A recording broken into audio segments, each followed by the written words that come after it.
I don't know why I was internalizing that I wasn't worthy enough to keep a father. I had to start to forgive him.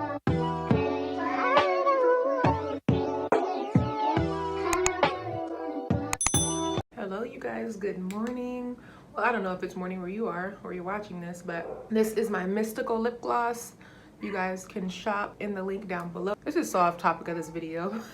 Hey you guys, welcome back to my channel. If you guys are new, my name is Ashley, and as you guys can see by this title, today we are, my dog's outside my window. If they bark throughout this video, I apologize. If my brows are distracting you because they are thick, I apologize. But yeah, today we're going to be talking about daddy issues, specifically more so about my experience with daddy issues from being a child to now, some of the things that I realized and I uncovered through doing shadow work, and also some of the things that helped me heal through this process. I'm still healing, I'm still working through my traumas, but I am aware of a lot of what triggers me in my adult life now from things that happened when I was a child through my daddy issues. So I don't know if that made sense. Hopefully it did make sense. But for me, I personally have daddy issues when it comes to my biological father and through father figures in my life through quote unquote stepfathers. My mom was never married to the stepfather that I had in my life, but he was in my life for a very long time, and he was in and out of my life for a very long time. That's crazy. There's a blue jay outside and a red cardinal outside.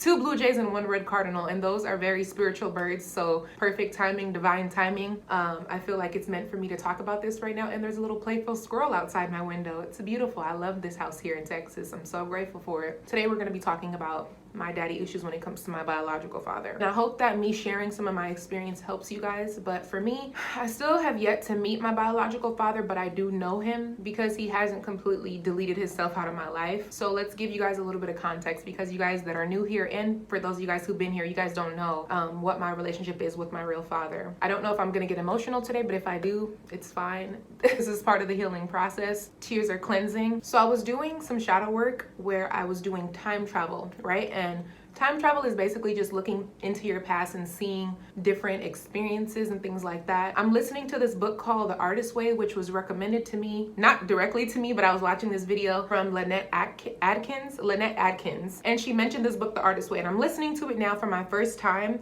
but I am going to re-listen to it and actually start applying some of the things. But the portion of the book that she mentioned, like an exercise that you can do, is time travel, which is looking back into your childhood in 5-year increments. And I kind of did that. Here we go.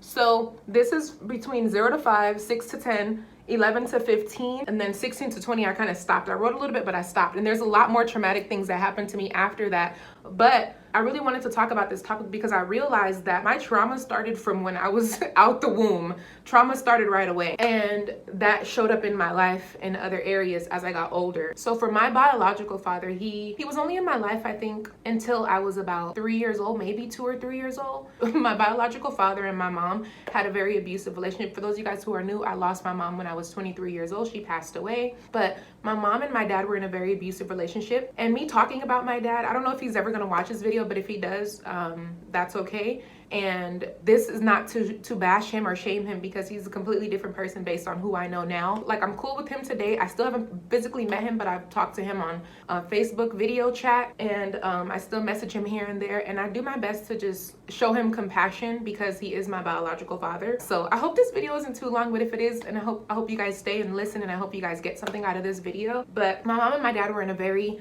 toxic relationship when I was born, physical abuse, and that is just unhealthy and traumatic for any child at any age. But my dad, he was actually deported to Belize when I was really young, but I haven't personally asked him to see exactly how old I was whenever he left, but that is something I need to ask him because I feel like that'll help my healing journey. But yeah, so he was deported when I was really young, and that triggered me to feel a sense of loss at a young age. Even though I didn't realize it yet, it did trigger me to already feel a sense of loss and abandonment. And I definitely do feel like that trickled into other areas of my life as I got older. I'm gonna try to wait for my dogs to bark it out a little bit. I don't know where I'm going with this video, but I feel like it's just something I want to talk about. So with my dad being deported, well, with me so young, that made me feel like a sense of loss very young. Going into elementary school, I remember being that young and looking at other families, even actually as young as preschool, because I went to a preschool called Youngland back in LA. I remember being that young and being at school and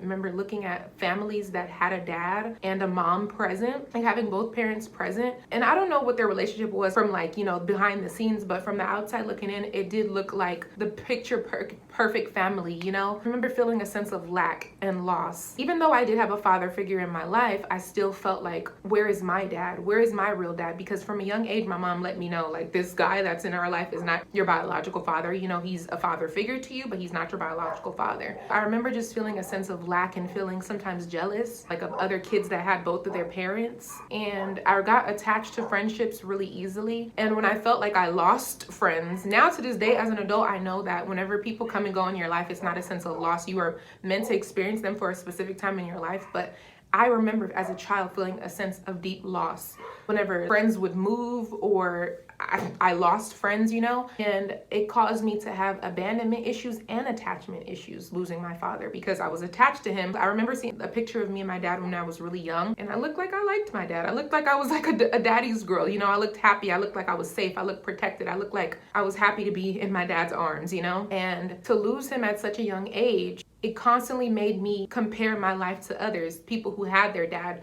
people who had like to me, what looked like a perfect family. And even in the movies, the programming, they show you a mom and a dad, and I didn't have that. What I had growing up, even though my mom had boyfriends and had relationships and I had a father figure for a long time in my childhood, I still was just like, my mom's a single mom, struggling, constantly struggling emotionally, struggling financially, struggling mentally. And that's what I seen growing up. I seen her fighting with different partners. I seen her like physically fighting. Remember, I feel like I want to save some of that for the other video. But when it comes to abandonment, I realized that when it came to friendships, like I had a best friend in elementary school. And I remember when she moved, I was devastated. I was so sad. And we still wrote to each other here and there. We sent each other pictures here and there.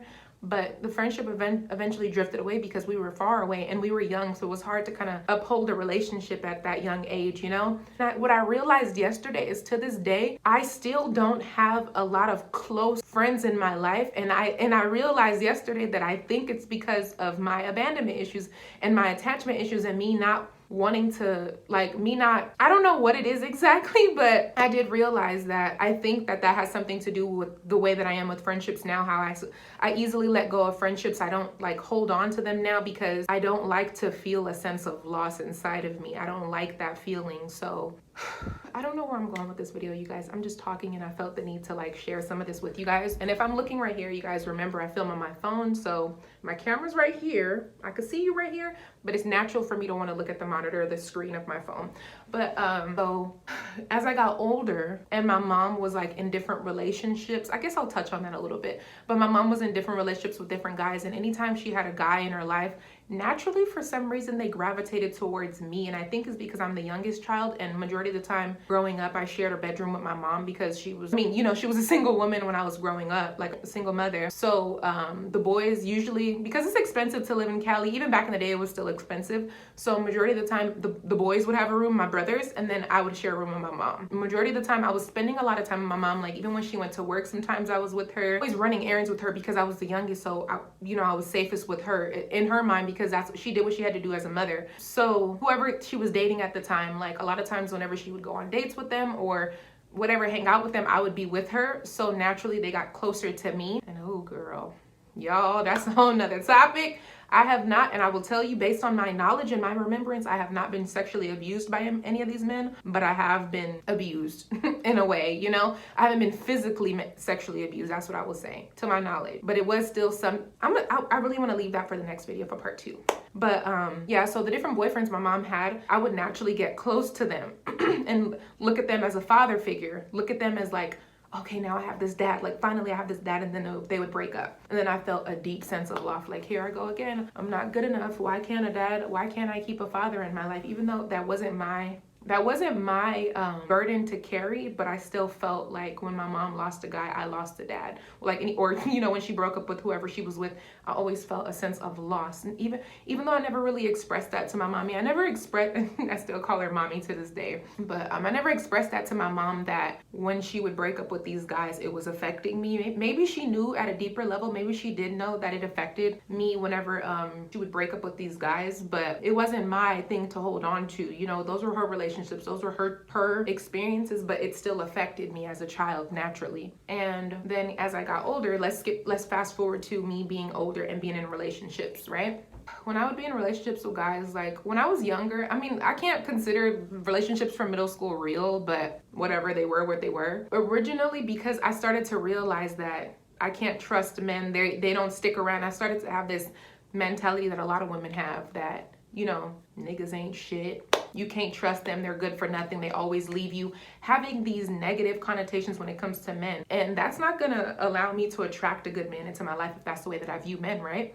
So my first, I would say, real boyfriend, he wasn't even a real boyfriend, whatever, you get what I mean. Like, I thought that was a real boyfriend. When I first met him, I thought I was so in love. To me back then, he looked like Chris Brown, and I loved me some Chris Brown. He was light-skinned. He had that typical light-skinned boy look that I just loved back then. Now I love me some caramel. But anyways, the first real boyfriend that I had in middle school, the relationship was cool, but I didn't know he was doing a lot of stuff behind my back that I had no clue of. I thought he was still innocent. I kept my innocence while I was in that relationship with him, but he was still doing stuff behind my back that I had no clue about. When we got to high school, he thought he was Mr. Big Shot. He was a football player, and I remember I went to Dorsey in LA. I went to Dorsey, and I remember he got very disrespectful, and he ended up breaking up with me in front of everybody and yelled at me, F you, da da da da da. And that really broke my heart. Like, I didn't even realize it, but I went into a very deep depression at that time. And I started to do a lot of things that I shouldn't have been doing. And I ended up getting a boyfriend that was very loving. To this day, I would still say that I know that was my first love, at least what I thought love was. Or what I knew love to be at that time, that was my first love. He was very respectful, very sweet, very kind. He was the first version of me knowing how to actually be treated well by a man or by a guy, a male figure. But we ended up having to break up. We had to, because it just wasn't, the way we got together it wasn't gonna be able to last long term, because the relationship started in a toxic way. Even though the relationship was good, it started in a toxic way, and these things were gonna keep resurfacing. And when we broke up, I was so depressed about that too. I was doing a lot of things I wasn't supposed to be doing. I don't know exactly where I'm going with this. I'm just kind of sharing some of the thoughts that are surfacing as this topic is in front of me. Okay, I kind of grabbed my thoughts a little bit. But so, the point of me saying that is, like, the relationships caused me to act out in a way that was not loving of myself. Like, I was devaluing my self-worth because of the loss in the relationship. It would cause me to lash out, especially since I was old enough to make my own decisions at that point. And once you get into like high school, basically even once you get into middle school, high school, like, you are more, the squirrels are running like crazy in the backyard right now. But yeah, it caused me to act out in a way that was not loving of myself. I was degrading myself because I constantly felt like something was missing. The moment that those relationships would end, felt like something was missing. And I feel like a lot of young girls struggle with that. Like, they get attached to these relationships because of the trauma and things that they experience from having a dad or not having a dad, or having a father figure or not having a father figure, or just not feeling loved and not feeling wanted and not feeling good enough. I feel like a lot of young girls get attached to guys that are not good for them because of that. And then because of the cycle that they keep repeating, they keep attracting that same type of energy as they get older. And like, I just remember not loving myself, like, that makes my eyes water, because I just remember feeling so unworthy and so unloved. And my mom didn't know what was going on. My brothers didn't know what was going on with me.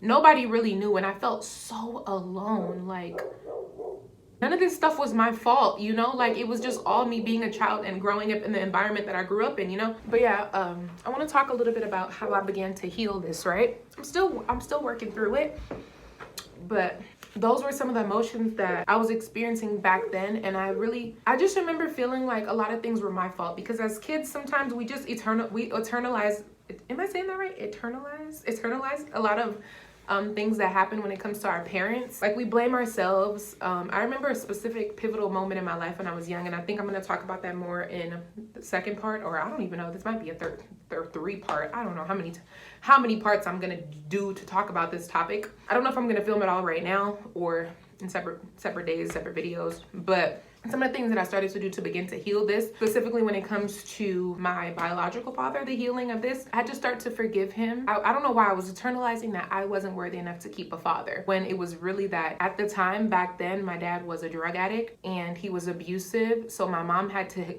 build up the courage one day to call the police, and he got deported. That's what really happened. But in my mind, as a child, I was looking at it so wrong, and I was constantly internalizing the problems, believing that I had something to do with that. So as I got older, I had to find it in me to forgive my father. Once I was aware of the issues, because I know that when he was on drugs, that's not who he really was. And even my oldest brother, he told me that my dad was actually a really good father when he wasn't doing the drugs, you know?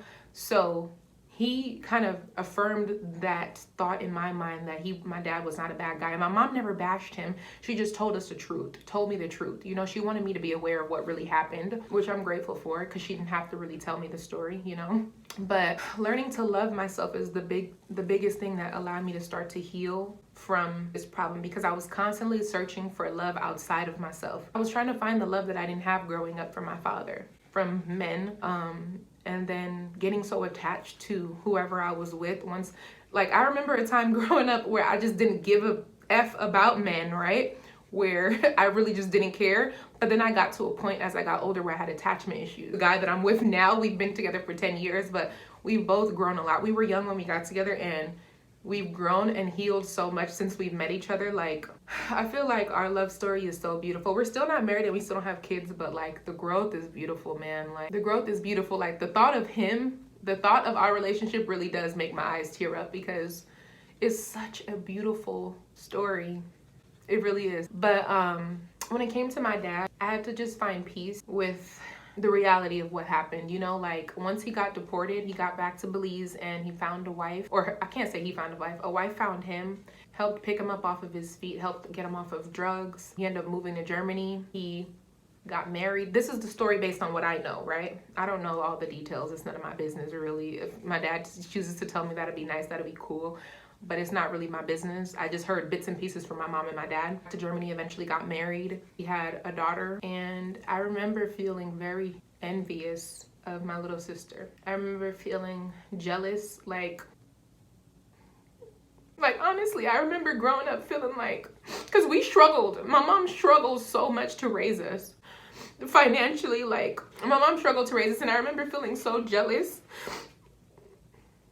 These topics are sensitive, so yes, it's going to make me emotional. If you guys don't like tears, that's a personal problem. You have some healing to do if you got a problem with somebody else crying. Maybe you grew up believing that it was weak to cry. Maybe you grew up and your parents told you, don't cry. You better not be crying over that. That's such a toxic thing that parents can do, is tell you, what you crying about, I'm going to give you something to cry about. Like, what is that? But yeah, I remember growing up feeling really, really jealous of her, because it's like, oh, she got to grow up with a mom and a dad in Germany.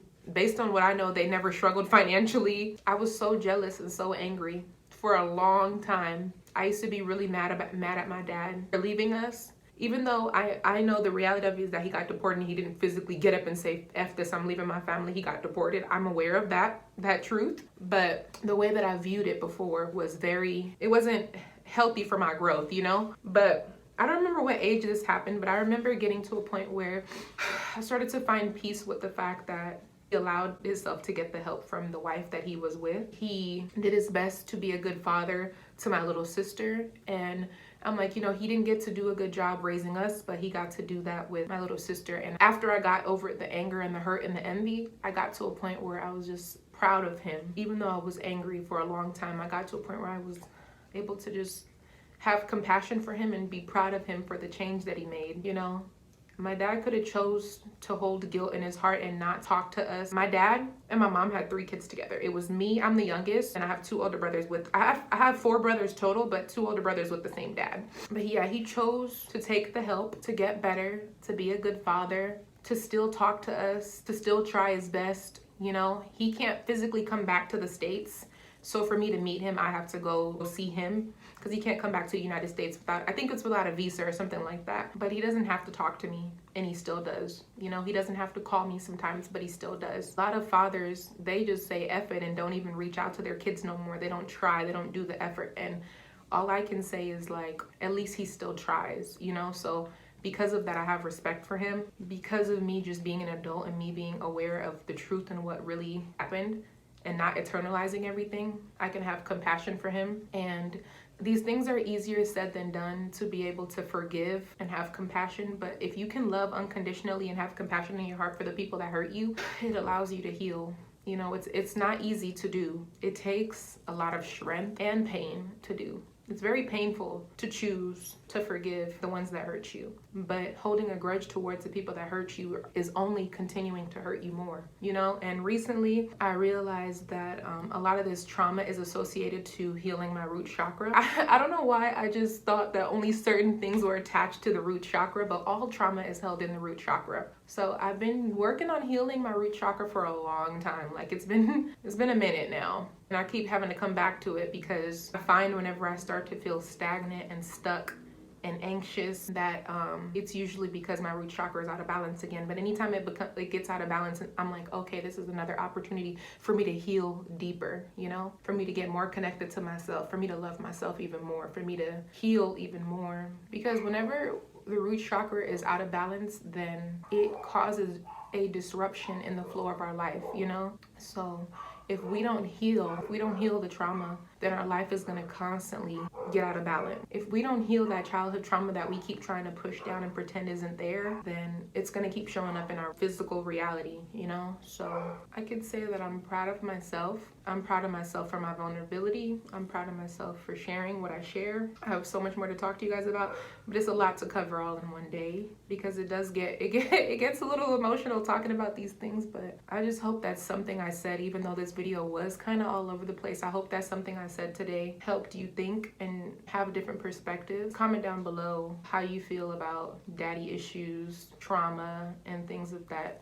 nature. There's so much that I'm going to continue to talk to you guys about. I want to give you guys as much value as possible while I'm talking about these things. I know that this is a sensitive topic to talk about, but I'm just speaking from my own experience and continuing to speak my truth. So I hope that this was helpful to someone out there. Thank you so much for watching. I really truly appreciate each and every one of you guys that took the time to watch this video. I hope that you gained something from this. I hope it gave you perspective. I'm really grateful for each and every one of you guys. There's so many blue jays outside the window that keep passing by. Like, that is so synchronistic. That makes me feel like I was meant to talk about this today. But I love you guys so much. Don't forget to check out my link down below so you guys can shop my glosses and support my brand, because while I'm going through this transitional phase to figure out exactly what I'm meant to be doing, I still got bills to pay, so help a sister out. And thank you so much for watching. I appreciate you guys. I love you guys, and I will see you in the next video. Bye, you guys.